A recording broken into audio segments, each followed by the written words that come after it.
I have something I want to pass out to the council and to other people up there.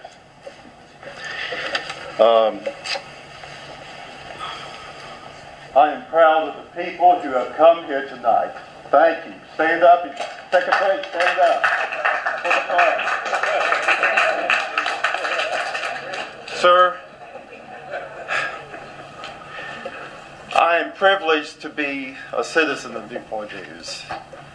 And as part of the citizen of Newport News, I'm here to encourage you to do what's best for Newport News, for this city.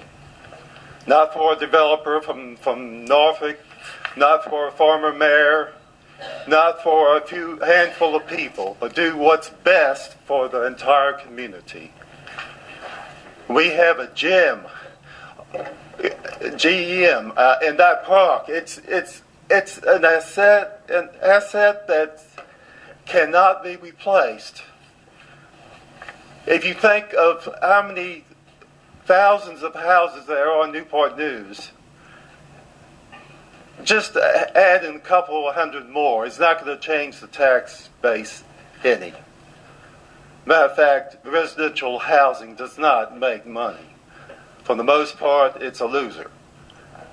And the greatest loss would be the loss of the natural area. We need to keep our citizens in touch with nature. Now, I grew up in this area, and I know why people moved to the Menchville area, why they moved to Denby back in the 60s and 70s, and back when I was in high school and later on, because they wanted to get away from development.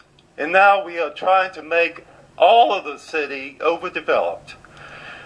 We need to keep the most precious pieces that we have left. Now, I think of this city as being like a pie, and it's been cut up so many times, and all these pieces given to development, and we're down to the last little piece. And we have a developer come along.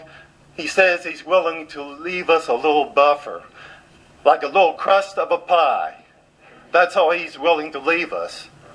We need to keep that last piece. We don't need to sell it. It will not benefit us any compared to the value it has as a park. And it can't be replaced. And you think people moved up there to get away from the city. Think about it. You close off the river permanently forever, they'll be moving out even faster. They'll go to York County, they'll go to James City County, they'll cross the river. They won't want to stay here. If you're going to make it a city that caters only to people that can buy $500,000 houses, who can live on the river or close to it, then you're going to end up with a city that most of us don't want to stay in. Thank you, sir. Robert Deans.